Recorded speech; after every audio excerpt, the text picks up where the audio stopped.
This is a production of PBS Charlotte. This week on Off the Record, NFL owners say goodbye to Jerry Richardson, hello to David Tepper. Now, what Tepper is saying about the Panthers staying in Charlotte. Well, first it was the city, now Mecklenburg County wants to raise your taxes too. What'll it pay for? What'll it cost you? We'll talk about it. CMS versus the suburbs as Charlotte's fight over small-town charter schools moves to lawmakers in Raleigh. 1,000 new jobs paying $100,000 a year. How did Charlotte miss out on that? And how much will the tolls be on I-77? Off the Record's next on PBS Charlotte.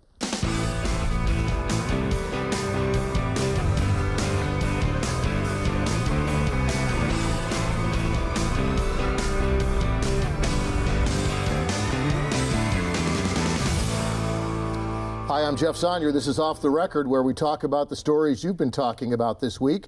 And if you watch the news, read the news, or listen to the news, you'll recognize the names and faces around our table. Dedrick Russell from WBTV and Katie Peralta from the Charlotte Observer. Thanks for being here. Also, Joe Bruno from WSOC-TV and Kirsten Garris from Spectrum News. Thank you for joining us. Thank you for joining us at home. And let's talk about the stories. Let's start with the NFL and the owners approving their newest owner, David Tepper, as the owner of the Panthers. He doesn't take over until July, but he is certainly the face of the franchise now, and he talked a lot about the franchise in Atlanta during that owners meeting this week. Katie, you were there. Want to bring us up to date? Yeah, so quick press conference. He answered about 5 questions. He's limited in what he can say about the team right now. I think he's a very careful guy. He's made clear that the deal doesn't close officially until July. They have this 30-day waiting period for comments. It's still going to close. It's just a formality. But he basically said they're called the Carolina Panthers and they will remain that way. He said Charlotte is a logical place for a stadium. But we kind of thought that he might have left the door open for some sort of facility in South Carolina, and that's what we're understanding is they might be exploring some sort of practice or other facility south of the border. Nothing set in stone. This is extremely preliminary, but he is very committed to Charlotte, and he's very committed to keeping the team as the Carolina Panthers. Yeah, paraphrasing, he said, the actual quote, as you said, Charlotte's the logical place for a stadium, but then he also said there will always be some sort of a Carolina connection, I guess is a good way to put it. And it wouldn't be the first time. I know when the Hornets first came to town, they moved their practice facilities to Fort Mill and were there for the entirety until they left to go to New Orleans. So there's precedent for this, and I guess I don't know if it's a way to ingratiate yourself to the fan base down there or maybe save some money on taxes. Any insight into why South Carolina is on their radar all of a sudden? All I can do at this point is speculate, so I don't want to say anything set in stone, but there are certain advantages to having a new practice facility that you could double as the training camp facility. The current practice field is a little bit run down. The bathrooms are really outdated, just things like that they could capitalize on. And the purpose of making an investment this large is to make sure that you see a return on it. So any opportunity that they can find to make a return on their investment, they'll start to look for. You can sell sponsorships on naming rights on the field and things like that. You can invite fans to training camp. You can engage the South Carolina community. It's not the Charlotte Panthers. It's never been the North Carolina Panthers. So I think that they do want to make this a regional team, and that's at least one more way to do it. I guess maybe this might be the first step in a move away from Wofford, too. If the new owner has the money to establish a training facility and a training camp facility down there, it would be a way to bring those fans closer to this particular metro area and not force them 2 hours down the highway to South Carolina to watch. Absolutely. They haven't said anything about Wofford, but I cannot imagine that they would continue there. The only connection was Jerry Richardson and Danny Morrison, of course, too, which is where he was. He was at Wofford before coming on to become president of the Panthers. So they rolled out the red carpet for Jerry Richardson back in the day. They've been there for training camp for years, and I just don't see that. There's not a lot of benefit if you want to keep your fan base, in this area. That you want to make sure that they can easily drive to training camp if they want. It makes sense to have it just south of the border. Easier for the players, easier for everybody involved, I suppose. Exactly. Yeah. Hey, let me ask my City Hall reporters. A couple of weeks ago, I guess they set aside long-term, $75 million in tourism taxes for stadium improvements. Was this with an eye on the new ownership? Any thoughts about how this fits in with the possibility of South Carolina as being a second venue for the team? Well, I know City Council has always been planning for potential upgrades for the Bank of America Stadium, but the question is how much could they afford to do? And I know when I've talked with folks like James Mitchell, who's head of the Economic Development Committee, he says they didn't have enough for a dome. I know that's something that's been thrown out as the Charlotte need a dome, and we do have one of the older stadiums in the league. I don't think it's the oldest, but it does need some significant upgrades to kind of keep up with the competition. It'll be interesting to see how council approaches this, especially since there are so many new members. I think the last time that stadium improvements were discussed, there were like reporters camping out in the government center trying to get an eye on what was happening with the negotiations. So it'll be interesting to see if they are more open with the public about where they are thinking on these talks. But everything is just starting now, so it will really be the next couple weeks and months when we see some balls rolling on this. Yeah, any mention? I'm sorry, go ahead. I was going to say, even before they decide on anything, it was Governor Cooper back in like January, and Vi Lyles soon after that came out and said we will work really hard to keep the Panthers in Charlotte, keep the Panthers in North Carolina. So, in my mind, that's a little bit preliminary. Don't offer anything until he's asking. Everybody knows that he's, worth $11 billion. He's the second richest NFL owner behind Seattle's now. So he's got a lot of money. So if you're a civic leader, you're maybe thinking, why should we give you taxpayer money when you can clearly afford to do it? But they've basically already done that, especially in setting aside like $75 million in improvement money that they would certainly be happy to give the Panthers. There's already a precedent for that. In terms of what the state will give, we've never seen that. I mean, they didn't give anything in 2013 when the Panthers were doing their first round of renovations. In '96, it was minimal. It was like highway patrol people or something like that for just a few years. I don't know how much the state would actually help out with.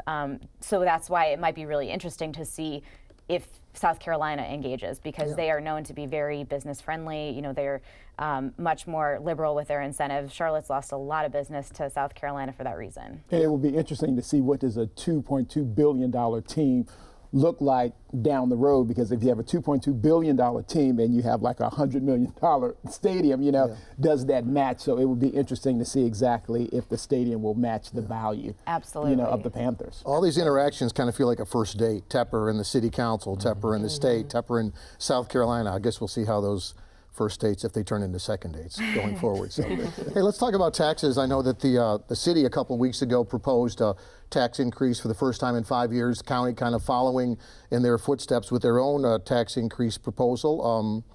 What's the money for initially? Well, County Manager Dan Diorio was asking for a 3/4 of a cent tax increase, which would be about nearly $19 a year for a home valued at $250,000. It would be for universal pre-K. And that's been somewhat, I wouldn't say controversial, but it's been a interesting discussion, because some people say they do want to provide early childhood education for 4-year-olds, but not necessarily all 4-year-olds in the county, because realistically, not everyone needs that. Some families can't afford early childhood education on their own. So I think the question is, how do they come up with that money? Do they want to do, again, a universal pre-kindergarten program, or is it more of a selective program? But she's asking for that tax increase specifically for that program. So she needs more than $9 million to cover that incentive. And this comes on the heels of the economic mobility report, where it said that, disadvantaged kids, they need a leg up. So when they get to kindergarten, they won't be 2 or 3 years behind. So they think that if we get these disadvantaged kids, if we get them caught up, that by the time they go to kindergarten, they'll have a brighter future. But, Jim Puckett was saying that maybe we don't need that tax increase, because maybe we need to find out how many 4-year-olds need that pre-K before we promise it to everybody. And the other thing Republicans are saying is, it's only $9 million. That's not a whole lot of money in grand scheme of things. Maybe we can find other areas of the budget that we can cut so we don't have to raise taxes. The other thing is it's $9 million for about 600 kids in this pilot program, so that's about $15,000 a kid. So some people were questioning, is that, parents don't pay $15,000 for their kid to go to preschool. Where is the rest of that? So why are money taxpayers going having to for? pay that Correct. much? And people would say you're either going to pay up front or you're going to pay later. So we might as well pay up front to educate them instead of paying later when we have to, the penal system and judicial system and things like that. Well, you touched on something. The county's talking about pre-K as a way to combat or to lead into economic mobility. The city talks about affordable housing.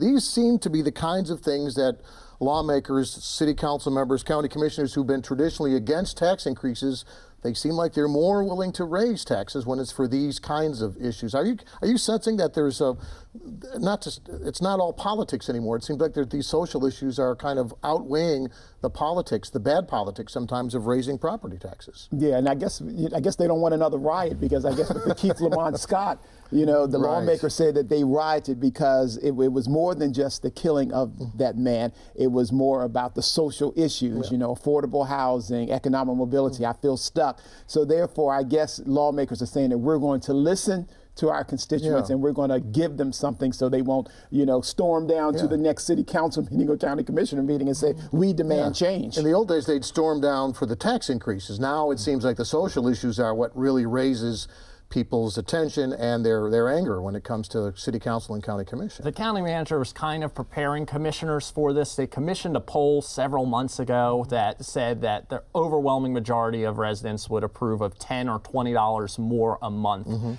to pay for early childhood education. And that's nowhere near where the tax increase is going now. I think it's only about $20 a year. But the county manager was prepping commissioners saying, hey, if we're going to do this, we're going to need some significant funding in order to implement this program. And she's selling it. This is a bold. Her budget is bold. Her budget is ambitious. So I guess tax increase equals boldness and equals ambition. But we'll see. This is just her proposal. So we'll see if county commissioners see it her way.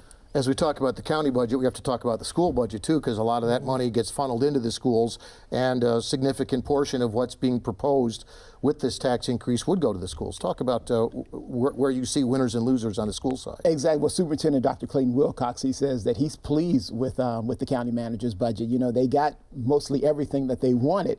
They got money for the social and emotional support for students. They got money to make schools a little safer. They got $4.6 million to go towards making bulletproof doors and windows and things like that. So they're pretty much pleased with what they got compared to, because a lot of have competing interests. So they are pleased with what they got, but they did not get that 7% increase for a teacher supplement. So they did not get that, but I've talked to teachers organizations, and they say that they're going to be calling county commissioners and say, hey, if you can raise taxes for pre-K, then you can give us some money to keep your teachers happy. I thought what the county manager said was interesting when she talked about the pay increase supplement that they weren't funding. She said you need to talk to Raleigh because that's where the decisions are made when it comes to pay. So obviously they're kind of shifting the responsibility back to the state when it comes to those pay issues that have been, now focused on the state with that big protest a couple But teachers weeks ago. are saying that long time ago that in order to attract effective and good teachers here to Mecklenburg County, that Mecklenburg County always gave a little bit more so we can shine better than a Wake or a Guilford. And Trevor Fuller, he was saying that there is no reason why a teacher in Wake County or Chapel Hill or Guilford County should be making more than a teacher here in Mecklenburg County. So he's going to be looking at to see exactly what can be done to see at the end of the day if those teachers can get an increase in their teacher supplement. Speaking of CMS and Raleigh, let's give the CMS headline writers credit this week. They were in town lobbying against HB 514, which is the small town charter schools bill. And let me just read a couple of them. Say, nightmare for taxpayers, fatally flawed. I mean, those folks are, they've learned their lessons well. I mean, that was very aggressive. Yeah, they're aggressive, and they're trying to get public sentiment on their side, obviously. Exactly. Too. And if you look at it, so that bill, House Bill 514, would allow towns to raise taxes in order to support charter school districts. So if you live in Matthews, which you could be double taxed. So, county talking about raising taxes. Then Matthews could be talking about raising taxes. So they're saying that, hey, we're going after this. And they even hired the Encyclopedia of General Assembly, Jerry Cohen, the Cohen Report. And he presented some things, some aspects in there that could be, illegal and unconstitutional. Yeah. I made some notes. They would not be able to use debt or state funding to build schools. They couldn't allow teachers at those charter schools to buy into the retirement program. No property tax increases without a public vote. Right. Do you think the voters in these small towns that up until now have maybe supported the concept of our own schools are now having second thoughts because of this this campaign by CMS? Well, I know what we heard from a couple of the town halls was parents wanted to just get more information about charter schools, kind of how they work. They really weren't against it or for it. At least I didn't hear any strong aggression for or against the bill. It was more, well, how does this work? How will this affect my child? I think people are very focused on how does this affect my family? You know, is this the right choice for my family? And I think what I heard a lot from parents was opportunity. Is this another opportunity I can just add to the list, another option I can add for my child down the line? But I don't know. We'll see. I mean, it's one of those things, it's an election year. We'll see if that plays any factor into how people make decisions. I know what's interesting, Bill Brawley, the sponsor of that bill, kind of looked at the report and said, thanks. We had some of these same questions too. Appreciate done it. our work for us. Yeah. Exactly. So, I mean, he says it's still not over. You know, it has passed the House, but it still hasn't passed the Senate. So there's still time to adjust it, tweak it. And he said, Brawley said that's exactly what they're doing now. By the way, that there would be some state-wide legislation to address every issue that CMS came up with. And it's good to say that this week, the town of Davidson, they, voted, say, hey, we want no parts of this. Yeah, we've got 4 towns that have brought in. Matthews, Mid Hill, Huntersville, and Cornelius all say they'd like to be part of this bid to build their own charter schools. Davidson says no. The quote I loved was, "We don't want to use our kids as poker chips," and he sort of standoff with CMS going forward. And that's what Board Chair Rhonda Lennon said, that you can't use kids as guinea pigs on something that has been not tested. So they're being very aggressive, and they said that their fight is not over. I was talking to one board member, and she said that maybe there will be another Cohen Report 2.0. So this thing will go on and we'll see who will win in the end. Yeah, the fight over toll roads is not over yet either. The state's still considering its options, but while they look at what to do and what not to do with those lanes that are being built, Joe, you went up to Virginia to see what folks who actually drive on toll lanes are feeling when it comes to the cost of those lanes. We wanted to check out another project that has dynamic tolling, which is what will be in place on I-77. And we went up to I-66 in D.C. because it's the most recent project in our area, at least. We're not going to Wisconsin, to open with this dynamic tolling. And before this I-66 project opened, Virginia Department of Transportation said it would be $17 round trip to use the toll lanes. And when we got up there for evening rush hour, it was $16.50 one way. And in the morning rush hour the next day reached $37. Are you kidding me? One way. Is that really what we're looking at on I-77? Well, we don't know, but it's the same thing where there's no limit for how high the price can go. And right now, NCDOT is saying the average will likely be 14 to 40 cents a mile.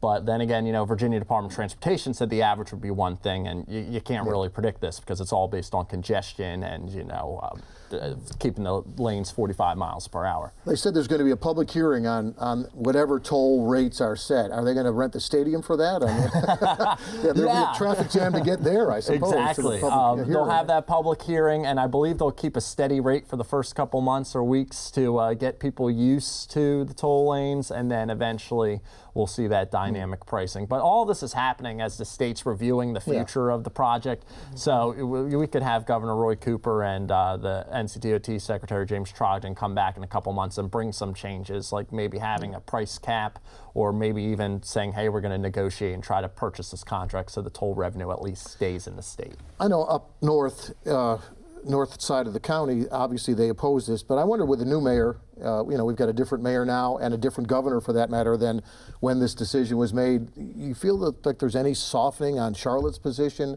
in favor of these toll lanes, given all the opposition from all these different sources? Well, I know during election season, she was candidate Vi Lyles, had to walk back, some of her support for the toll lanes. I think it's one of those things we just have to wait and watch because there is this I-77 advisory board that's looking at potential options. They'll make a recommendation to the secretary. They won't be making the decision. That is up to the governor and the secretary. But still, you do have community input coming in right now in the form of business owners, community leaders, trying to advise them on what to do next. But we'll see. I think it's time will tell.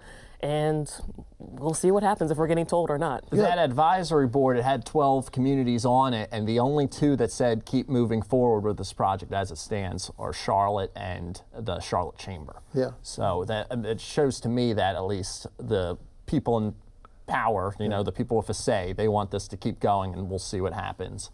But the remaining 10 communities all said, let's have one free lane and let's purchase the contract out. Yeah. The one promise made and kept, at least to me, at least, is the speed of construction. I've really been fascinated on how quickly these lanes have come together. That was the one big argument, or one of the big arguments in favor, that we can use these partnerships to build lanes much faster than the traditional way of getting those dollars. And that it surprises me that those lanes will be ready to go by the end of this year. I mean, that's really been a speedy project in the grand scheme of things. Yeah, there's one question. When you went up there, when you did the toll lane, did the traffic move, or was the toll lane just as congested as the free lane? It was amazing because you have all these images of DC traffic and being bumper to bumper, but the toll lane, I mean, there was only like 6 cars on it because it's $37. I mean, and it's all like, luxury cars that were using this too. Yeah. The thing is, though, 2 or more people can use the lanes for free in DC, and in North Carolina, I-77, it's going to be 3 or more people. So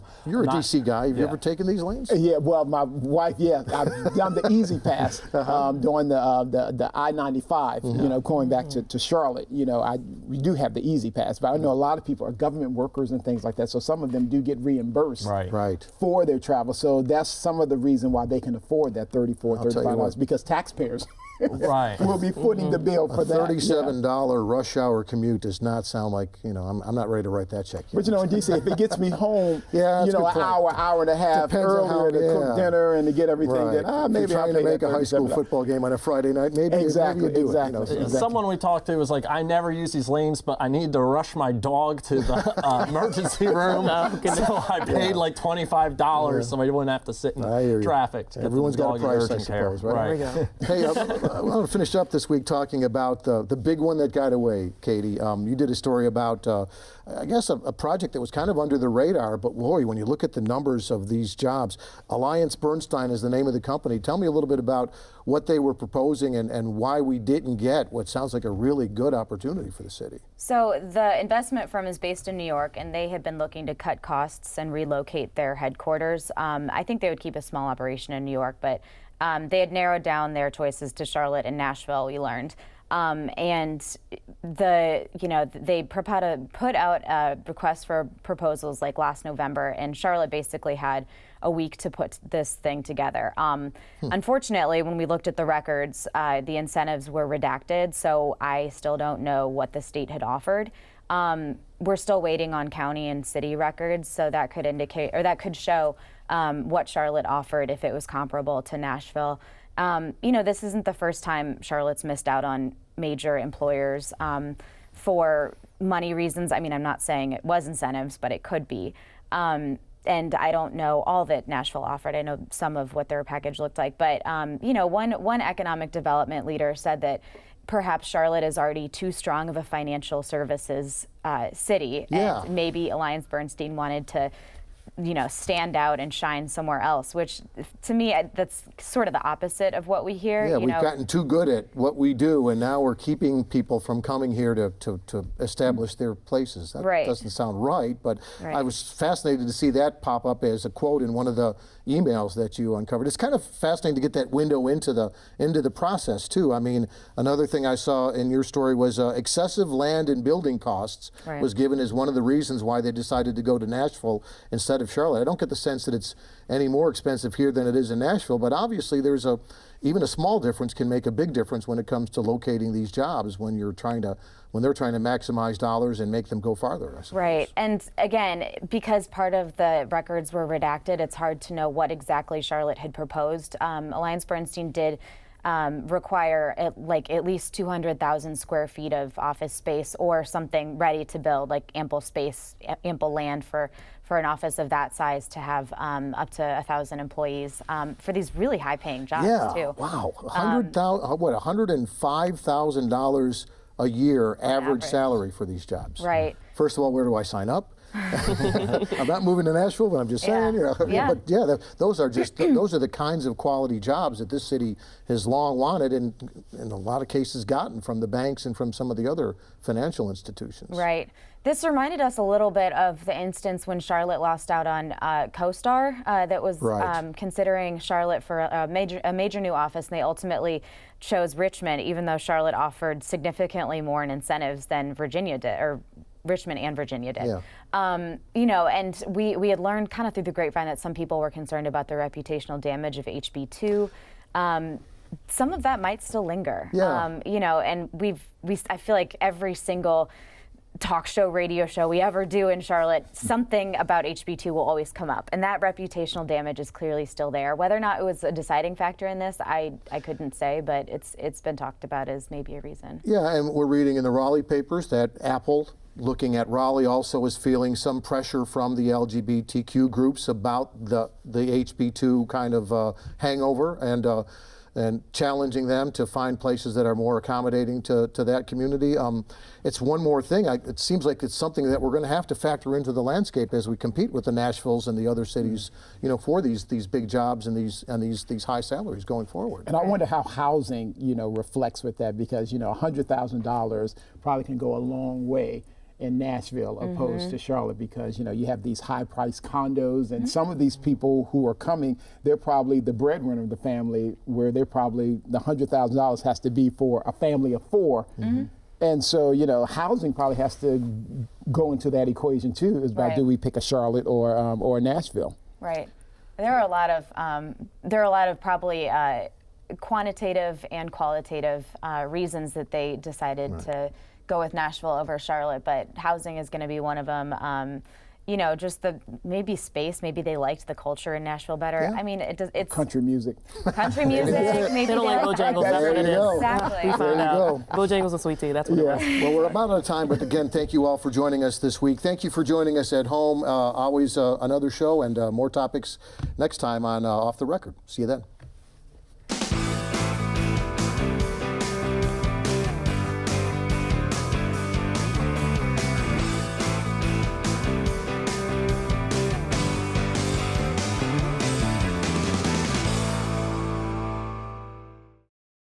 A production of PBS Charlotte.